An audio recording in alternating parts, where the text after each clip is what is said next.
Because of Irena Sendler's courage and leadership, by stepping up out of hundreds to rescue the Jewish children, thousands of lives act as her living legacy. On September 1, 1939, Germany invaded Poland, beginning World War II. The Poles fought bravely, but by October 6th, over 60,000 Polish troops were dead. Because of the hatred towards the Jews, Adolf Hitler ordered that all the Jews were to be forced to ghettos and concentration camps, a dark and fearful fate. Irena Sendler was born in Warsaw, Poland on February 15, 1910, to Stanislaw and Irena Krzyżanowski. Her father was one of the only physicians that was willing to treat Jewish people in the city of Ottawa. One day he told her something that would change her life forever. Irena, if you see a man drowning, you must jump in to save him, whether you can swim or not. Her father's words and example lit the spark of Irena's love for the Jewish people, but the experience that made that spark grow into a flame is one she never forgot. She saw a Jewish father with his children as they were being forced onto a train that led a fate unknown to them. The father reassured his children that they would be back soon, but Irena knew that they would never see their home again. It broke Irena's heart to witness this, and from then on, she knew she must jump in the water to save the Jewish people. Even before the war, Irena was devoted to the Jews. When she attended the Warsaw University, Jewish students were required to sit on the opposite side of the room, secluded from the other students. Irena felt that the exclusion was wrong, and one day she chose to sit with the Jewish students. She was expelled because of it. On October 1940, 40,000 Jews, one-third of the Warsaw population, was forced to live in the Warsaw Ghetto, which was cut off from the rest of the city. The conditions were horrible and inhumane. The living space was small and cramped, and there was little food. When Irena was 32, a typhoid epidemic broke out in the ghetto. Irena was part of an underground resistance group called the Zagota that worked against the Nazis. Because of the epidemic, she and her Zagota colleagues took the advantage of posing as nurses and being able to have access in and out of the ghetto. She was able to receive a pass from Warsaw's Epidemic Control Department, and she went daily into the ghetto to give the Jews medicine, food, and clothing. Then she was a very quietly just good person who did things because she felt to help. Despite their efforts, however, 5,000 people a month were still dying from starvation and disease. Irena said, "When the war started, all of Poland was drowning in a sea of blood. But most of all, it affected the Jewish nation. And within that nation, it was the children who suffered most. That's why we needed to give our hearts to them." Irena, with her code name of Jolanta, was put in charge of the Children's Division along with 25 others. The Zagota was divided into several groups. Of the 25, 10 were to smuggle the children out, 10 were to find families for the children, and 5 were to create false documents for the families that took in the Jewish children. The 10 in charge of smuggling the children were the ones that posed as nurses, and in doing so were able to have access in and out of the ghetto during the epidemic. This also enabled them to talk with the children's parents to convince them it was safer to smuggle them out than for them to stay. It was hardest for the parents knowing they would most likely never see their children again, and it was hard for Irena to convince the parents to part with their children. See that if you can give, I can help.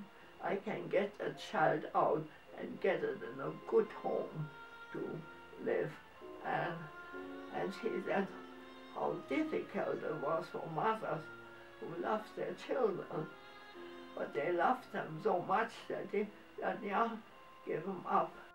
On one occasion, when Irena took the baby, the mother called after her. "Promise me my child will live." Irena replied, saying, "I cannot promise that, but I can promise that if he stays with you, he will die." Irena knew that if these children stayed, they would be taken to the concentration camps and would die. She and her colleagues had many ways of smuggling the children out. The smaller children were sedated so as not to be heard crying, and were then hidden in containers such as medical bags, potato sacks, toolboxes, body bags, and even coffins. The older children could be taken out if they were sick or pretended to be. They were taken through underground tunnels and sewers. Sometimes they could sneak through the courthouse that had a door leading outside of the ghetto. Once outside, they were given false names and documents and placed into orphanages or with Polish families. Some families were very courageous and took the children in, but if caught, the punishment was severe. Death would be wrought upon all. Nearly 700 people died because of this. The children were often relocated to several different families. One boy said while being relocated, "How many mothers can a person have? This is my third." The real names of the children Irena saved, with all of their information, was written on documents, put in a jar, and buried in the dirt next to an apple tree in Irena's yard. On October 20th, 1943, Irena was captured by the Gestapo and was arrested and imprisoned in Warsaw's Powiat prison. She was tortured by having her feet and legs broken. Even with these terrible consequences, she still refused to give away information about her co-conspirators or the children they rescued. She was sentenced to death by a firing squad, but she accepted the sentence with pride. As she was being led to her execution, she found out that the Polish government had managed to release her.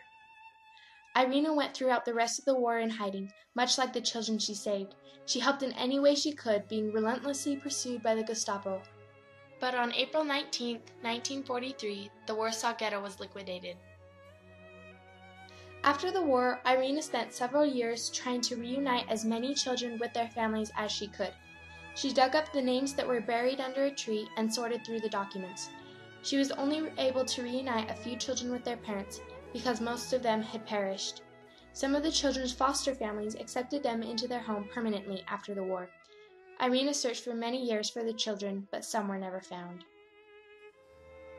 Though Irena did miraculous things to save the Jewish children, her bravery and valor was not recognized until later in her life. When she was finally acknowledged, she received many awards from governments and associations alike.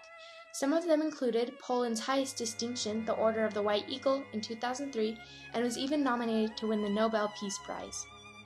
As Irena was recognized, she refused to be called a hero and told people that what she did was perfectly normal, and until her passing on May 12, 2008, at the age of 98, she was haunted with the fact that she didn't do enough. In her autobiography, she said, "I personally feel very uncomfortable because of this whole fuss which constantly makes heroes of us. These grand festivities which accompany the planting of a tree in Jerusalem, the big celebration which occurs in Israel, it is all very embarrassing for persons of my type who don't consider themselves to be great people or heroes. We did these things as completely normal things on the principle that when a person is drowning, we should reach out a hand to them, or at least a pinky finger. This constant emphasis on how extraordinary our work was, it is uncomfortable. A Jew, a Frenchman, a German, they are, after all, the same people like us. That was the only thought in our minds. That which we did came from a need in our hearts." Irena Sendler, though she refused to be called one, was truly a hero by saving thousands of lives. She was a leader not only by leading others in the Zgoda, but by stepping up to work against the Nazis, and in doing so, proving that anyone can be a leader. Her legacy is the thousands of lives she has saved. Elżbieta Wikowska in later years said, "Mrs. Sendler saved not only us, but also our children and grandchildren and the generations to come." She was a perfect example of how anyone can do extraordinary things and what human beings will go through to promote what they believe in.